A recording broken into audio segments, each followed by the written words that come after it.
Good morning, Cardinals. Sweet, sassy, molassie. It's Thursday, November 5th, which means this weekend is almost here. My name is Lance Williams, and here's your morning news. Now, before we get into it, I would like to share a joke with you guys. You ready? In honor of the fast approaching Thanksgiving holiday, why did the turkey play the drums in his band? Because he already had drumsticks. Anyways, let's jump right into it. Today for lunch, we'll be having chicken parmesan with pasta, steamed broccoli, chicken sandwich basket, romaine salad, canned peaches, fruit juice, and milk. Buy poinsettia to support the senior class project graduation. For $13 each, you'll get a 6-inch red poinsettia with 5 to 7 blooms in a 6-inch pot. Orders and money are due Monday, November 30th, with pickup Wednesday, December 2nd from 4 to 6 p.m. Order forms can be found on your Class 2021 Google Classroom. 2021 yearbooks are now on sale for $40 until December 31st. You can order online or bring cash or check to room C107. The price will increase to $45 in January, and if you do not pre-order, the cost will be $60 for any extra copies that might be available. The yearbook will be better than ever this year, so do not miss out. Seniors, now is your chance to order a senior recognition ad for this year's annual. Orders must be placed by November 13th to guarantee space. Ads can be ordered and created online or ordered in person from Miss Flora in room C107. Check out the post in your Class of 2021 Google Classroom for more details. Attention all Cardinals, Yearbook is looking for photo submissions from the student body. We want pictures of your quarantine summer, voting or campaigning in this year's election, jobs and hobbies outside of school. You do amazing things, and we want photos of all of them to highlight in this year's yearbook. Submit photos at images.jostens.com using the code 415-494-035. Photos need to be uploaded by December 15th, 2020. If any teachers have any other announcements you would like to have added, please email or contact Mr. Dean or fill out the Google form that was sent out via email. Well, that's going to do it for us today in the news. Up next, we have Yuseli Escobar in the Car Center with the latest and greatest in sports. Have a thoughtful Thursday, Farmington, and remember, wear your mask.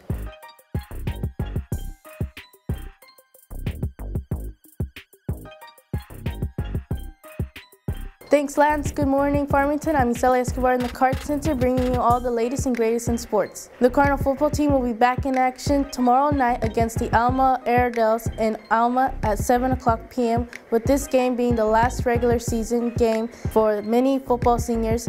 Our own Katie Cater caught up with senior outside linebacker James Payne to discuss this being his last season as a Cardinal. Good morning, Cardinals. My name is Katie Cater, and I'm here with senior outside linebacker James Payne.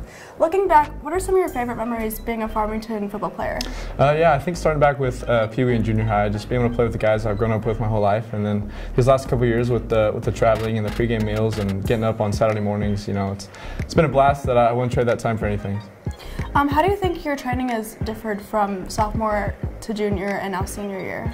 I think the last couple of years, training's kind of stayed the same for the most part, in the sense of wanting to get better. But you know, this year's a little bit more sentimental with it being my senior year and wanting to end it out on a bang. So. And who do you give credit to for helping you throughout your high school career? Definitely first my mom and dad. You know, they've been my biggest supporters and are always there for me, and then my coaches and the players for everything they do to try to help me be a better player and better person. And then as well as the seniors for my junior and sophomore year, the advice and expertise they gave me were really helpful. And what are your plans for next year? I love to go keep playing football, but I also have some interest in some things in college I'd like to pursue, as well as starting a real estate agency with Brain Bullington, but we'll see how that goes. We'll see. Yeah. And what do you have to say to Farmington? Thank you. You know, they've blessed me with many opportunities throughout my high school career, and so thank you for that. Thank you, James, for being on the show. Yeah, thank you for having me. Farmington forever. Back to y'all in the news. Thanks, Katie. If you can't make it to the game, you can catch all the action on livefarmcards.org. The first basketball game is set for Tuesday, November 10th in the arena against Fort Smith Southside, with the varsity girls tipping off at 6 o'clock p.m. This game will be followed by both the girls and boys team squaring off against Providence Academy on Thursday here in the arena. The annual tip-off event is set for Saturday, November 14th, and the varsity girls and boys will be playing the future school from Fort Smith. And finally, the Cardinal cross country team will be sending their state qualifiers to Hot Springs this Friday, November 6th, for the state cross country meet. Earlier this week, our own Ashley Kloss Beaker caught up with senior cross country runner and state qualifier Georgia Richards as the preparations continue for state meet. Good morning, Cardinals. My name is Ashley, and I'm here with senior cross-country runner Georgia Richards. Georgia, what was your initial reaction to finding out you were going to state? I was really excited. I was really pumped to go to state this year. Honestly, just really happy to go and run my last meet at state. So yeah. What do you think is going to be the biggest difference between last year's state and this year's? Well, one of the big differences with just cross-country meets in general this year was really just with our COVID restrictions. Everybody has to wear a mask right before you go on to the starting line, and then you can take it off when the gun goes off. But also just a lot of less people and spectators and fans are going to be able to attend due to COVID. For some reason, I think they're live streaming it. I don't know how they're going to do that this year, but we'll find out. So yeah. And who's your biggest inspiration when you've been running? My biggest inspiration? That's a hard question. Probably just, honestly, the little kids like on our cross-country team. I like seeing their faces when they're coming into cross-country and how like bright their eyes shine and they're like, I'm gonna go running. I'm like, awesome. I don't know, it's just really inspirational to me to see 7th graders going to run 5 miles and be happy about it, and so yeah. And then who pushes you to be the best runner?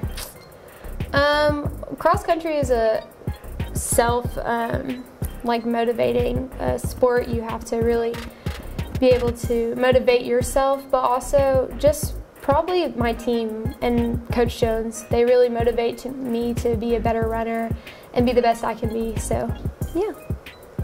And then how's training for state been any different now than it has been whenever you were just training for a meet? Training for state, it's been a lot more stressful and it's been a lot harder than our typical practices, just because we're trying to get our mileage up, but also not just mileage, but our speed. And so we're running at a lot faster pace than we typically are. And so, yeah, just getting into shape and ready for that last part and getting our breathing under control as well. So, yeah. Got anything to say to the school? No. Tell us good luck, I guess. Well, thanks for coming here today. Good luck to you and everyone else who's running in state, and back to you in the news. Okay, thank you. Thanks, Ashley. We would like to wish all of our Redbirds competitors and Coach Bree Jones the best of luck this week. Well, that's going to do it for us today at the Card Center. Have a thoughtful Thursday, Farmington, and remember, wear your mask.